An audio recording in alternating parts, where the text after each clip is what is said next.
This is an introduction to 4 basic watercolor washes and some textures that you can get. I've just divided up my paper and we're going to start with a flat wash.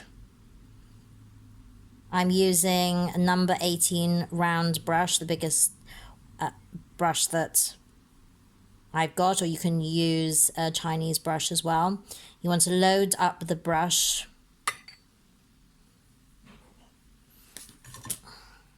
here. This is dry paper, not wet. You start at the top and just firmly go across, overlapping as you go. And if you see that sparkle, you can keep going over it. And then you want to load up again.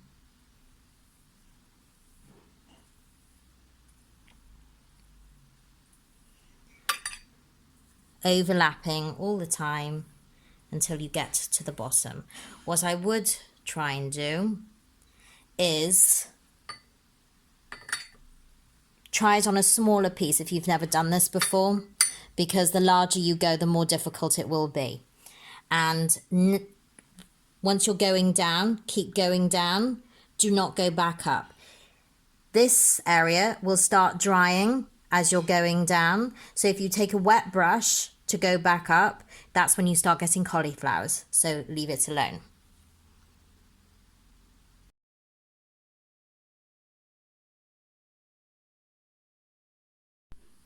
This is a wash I did earlier, so it's starting to dry here.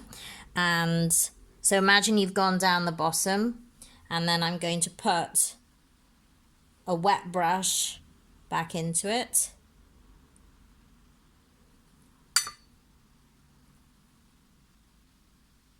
And say you wanted, you come down and you've gone down like that. You will then start to see, can you see these marks forming here? That will ruin your flat wash. So don't go back up. Once you start going down, keep going down. You can re-go over it a little way if you see some sparkle as you saw me do, but don't go right back up the top. Otherwise you're going to get these marks. Now I'm not saying that these marks aren't useful, because they are, and a lot of landscape artists use them, but if you want a flat wash, you do not want that. So just to show you what will happen if you go back up to the top. Next, we're going to paint a gradiated wash, which means the color will go from dark to light. You can try all of these techniques on dry paper and wet paper, including the flat wash. I always find the flat wash better on dry paper, but gradiated washes I find better on a wet background. So I'm just going to take some clean water and wet the background. Not too much, don't flood it.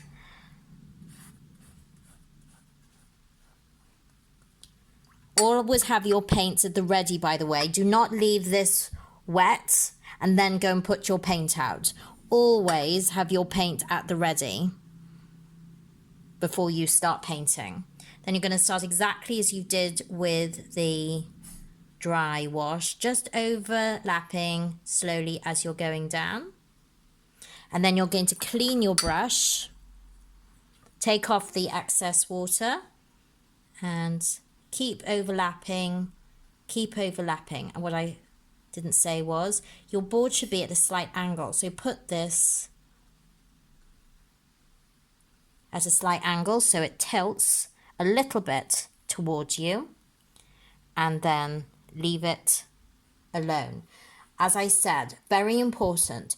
Don't start going up to the top. If you see a streak or see something you don't like, leave it alone, because trust me, it actually usually sorts itself out in the drying process without you actually fiddling with it.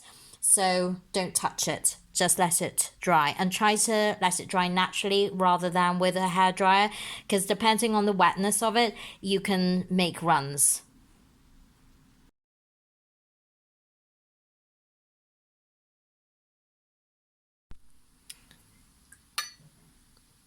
Two other very similar techniques are, you can have a variegated wash, which is, I'm going to make this smaller. So just to show you. So I'm wetting a small square patch.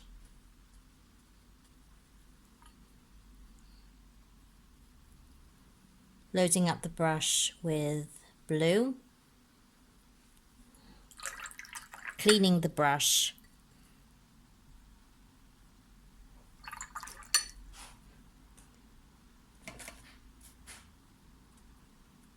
Loading it with red.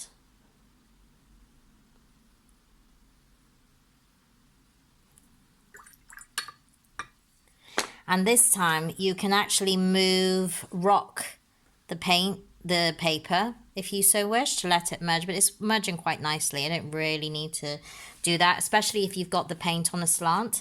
And this means that those two colors will actually merge very nicely together.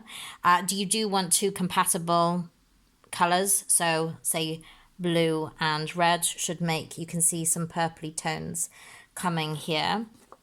And then we can do another fun one. So I'm just using primary colors at the moment.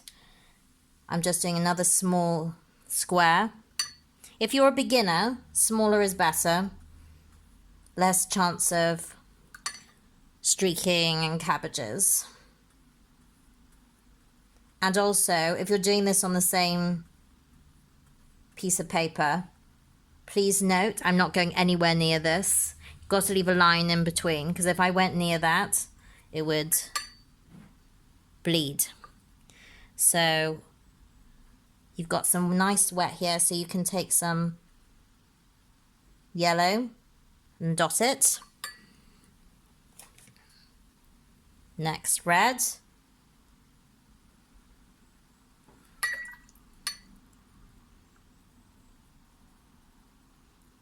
And then blue.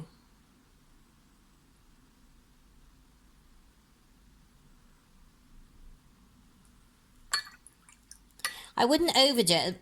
You can always experiment. Try going over the top. Try doing less is more.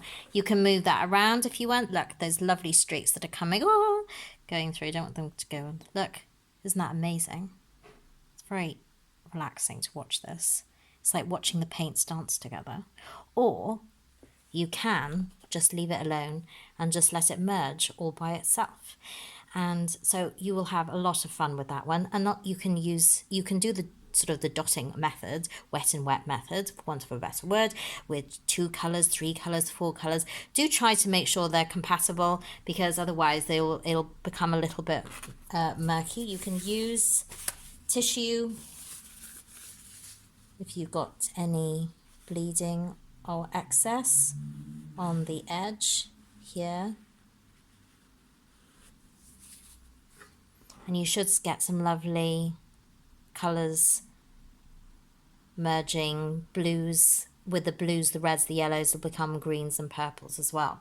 And, also don't forget, can you see this? I haven't overlapped them a lot, so I've just they're merging, they're sort of softly coming together, but you can actually put, where you see the greens, the red on top, the blue on top of the yellow is merging into nice green, and this a purple.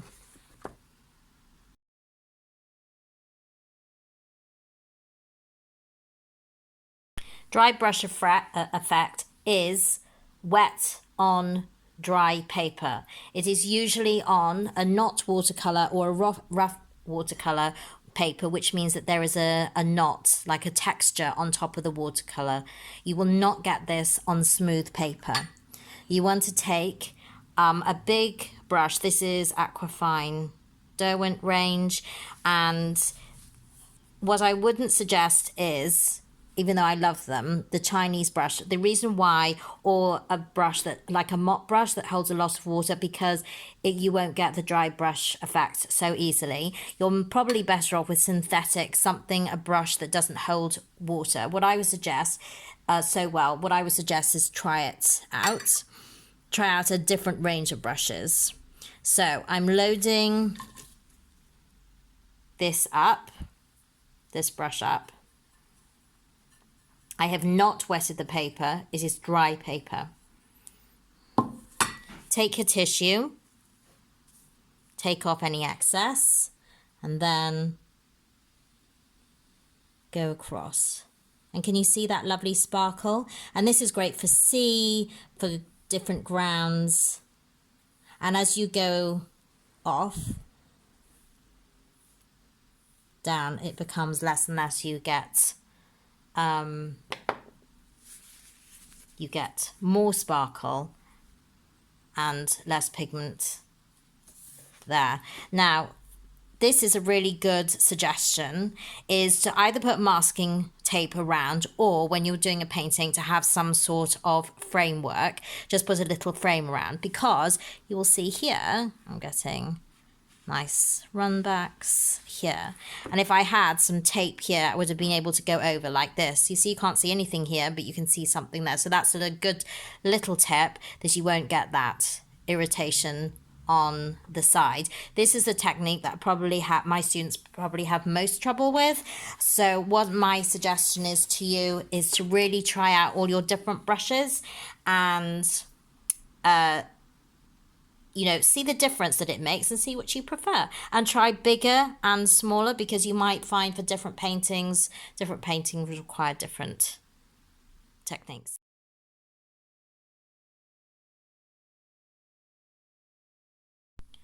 Looking at texture and what salt can do. So this is table salt, which is much finer, and this is rock salt, which you can see the bigger crystals in. I'm just going to load up the brush .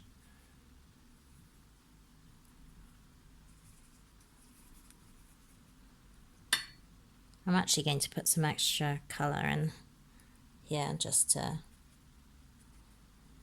add a bit of fun to it. And then I'm going, so you can see the difference, I'm going to sprinkle some table salt on this diagonal, and then some rock salt on the bottom.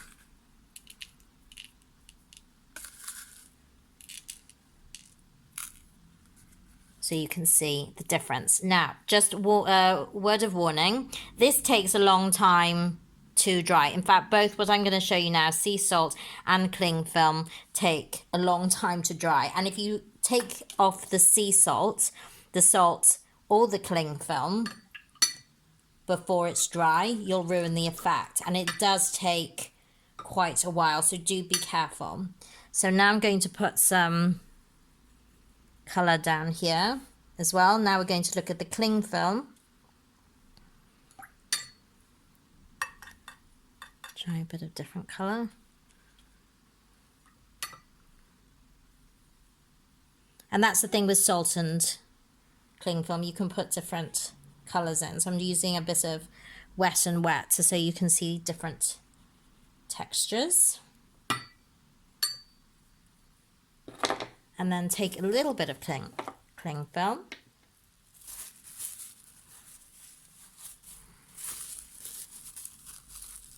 And scrunch it, or do whatever you want. A lot of people use this for rock formations or whatever. So you can put this on. Don't put it on flat. Put it in creases. You can squidge it around, but don't fiddle too much.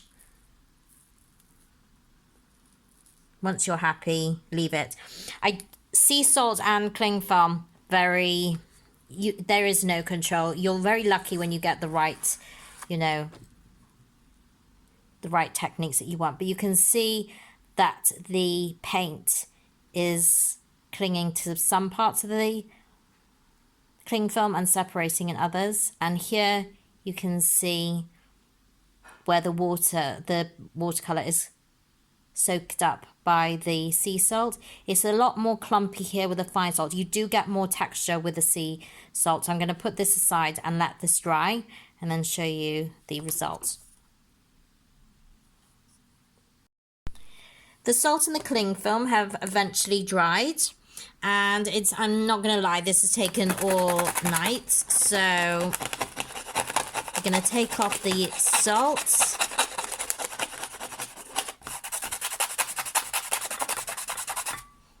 And we're going to take off. So can you see the difference between the fine salt and the rock salt here? And also, get rid of that. That is cling film, and actually that's quite good for rocks and things, and that is quite good for sort of if you want texture for rocks or lichen or sparkle on the sea or something. But I do have to say that both of these techniques are quite difficult to sort of control or to know, you know, it's going to be a surprise every time, really.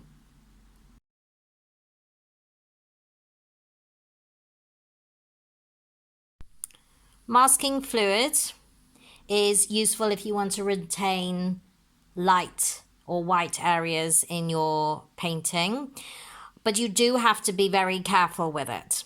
So what I would suggest is that rule number 1 is you have everything prepared. You know exactly where you want the masking fluid to go. When you open up the lid, you leave that lid open for as little time as possible, because if you use this, open it up and put it down and just leave that randomly next to your desk with the lid open, it's going to completely dry up and you're going to be without masking fluid, like so. So you can see this, you see, not moving, completely dried up.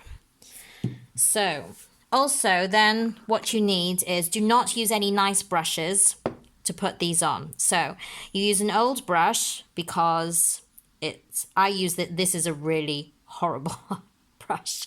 I haven't really cleaned it, but what is really good for is if you want to kind of retain sort of with masking fluid, it gives nice good scratchy marks for grasses and things like that. Or quite a good one is, this is a kind of a blender, one of those rubber sort of molded things for pastels, but it's quite good for putting on masking fluid. If you do want to protect your brush, some people put on a very light film of washing up liquid, and that helps you clean it a lot better. So push it down, open it up, and you'll get this milkiness. So I'm going to put this here. So this is my scratchy brush, so I can put some grasses here.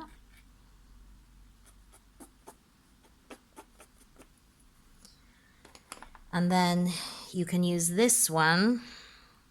You just want it to make sure it covers it. It really depends what you're doing, really. If you really want a block of white, or you just want it sketchy. Like that. These shapers are quite good for that, and they actually clean quite well. And then as soon as you finish, you put that lid on. We've all been caught that way. So I'm just telling you, it's the only way to actually look after it. I'm going to let that dry, and it doesn't take long to dry. It's tacky to the touch, and it sort of creates like a gel-like film. So leave that to dry, and then we'll go back and paint over it. Masking fluid is now dry, so you can put some colours over that.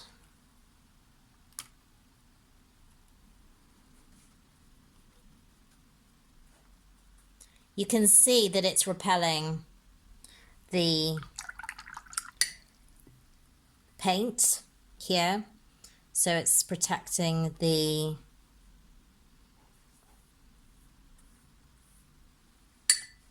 paper underneath, so you can be as watery as you like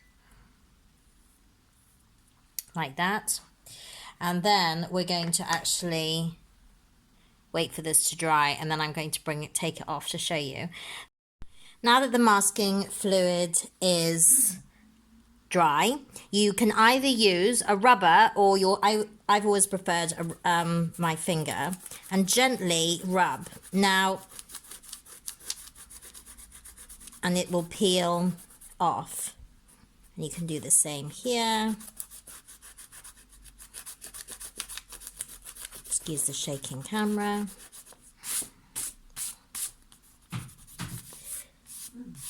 So this will retain the white areas here. And then you can, if you so wish, paint, for example, on top.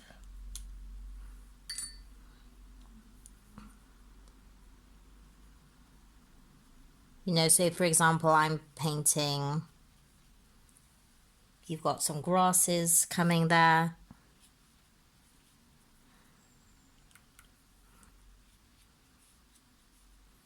Like that. And then also, just be careful that this, I wanted to show you this, makes, it does make hard lines. So what you will see is it's very good, what you see in my Venice demonstration, that it will be very good for light reflecting on the water, but sometimes you can find that these lines can be too hard.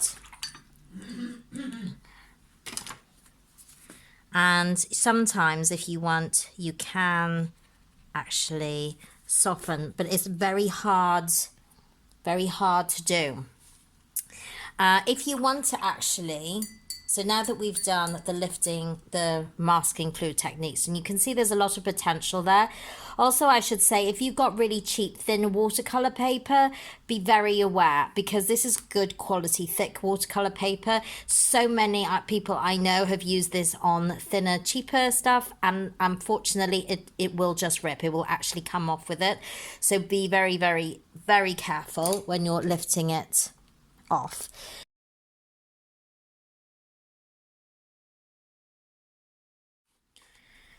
So there are two ways to take out paint. You need, first of all, we're going to lift out from dry paint. This is not actually advisable because it still will make marks depending on the paint you use. Some are more staining than others. You'll need a stiff brush. So I've just got this it's a flat brush. You can have a round brush as well, but it has to be stiff, not very, very soft. Can you see that? It has some resistance to it. And so say, for example, I didn't like this hard line. I wanted to take that up a little bit. What you want to do is go from the white into the paint and move it up. And if you don't want that line here, and this is where you can go into swirling movements. Say if you were doing a cloud or something. If you want it lighter, then you can doubly take it out with a tissue as well. So if you were going to go in here, you wanted a little cloud. Point to make. If you want a soft cloud, you leave it like that. My students have a real bad habit of immediately they do that, they immediately have it go like that. Now that's nice if you want a cloud, but if you want a soft cloud going into the distance, you should have left alone without. So look at the marks that you make and make sure that that is actually what you want. Also, lifting out is not that easy, and especially as you can see and this is why I put down very dark color, you can see you will get markings. It's not perfect.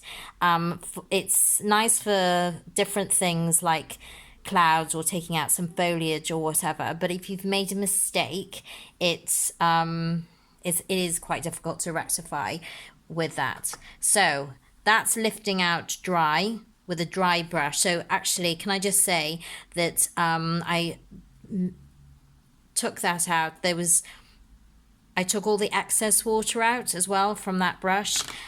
So you can either leave it like that or take it out with a tissue. Then next,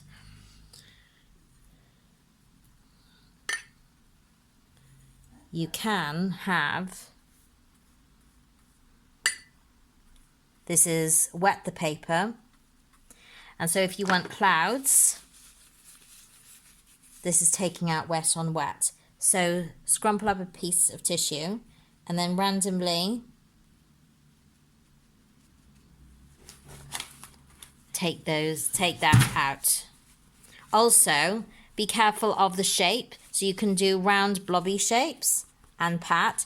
Make sure you don't do it all in the same way. And then you can twist if you want little clouds in the distance. Or in fact on the sea. Could be good for surf or something, couldn't it? Like that. And also, the wetter it is, the more paint you will take off. If you let it dry, but it's still damp, you can still take it out, but it will look softer, which means that when you're doing sky or surf or whatever you want, you will get different variations of white tone that you're coming out. Can you see? It's not as strong as that one. And so it's really nice to get those sort of different areas.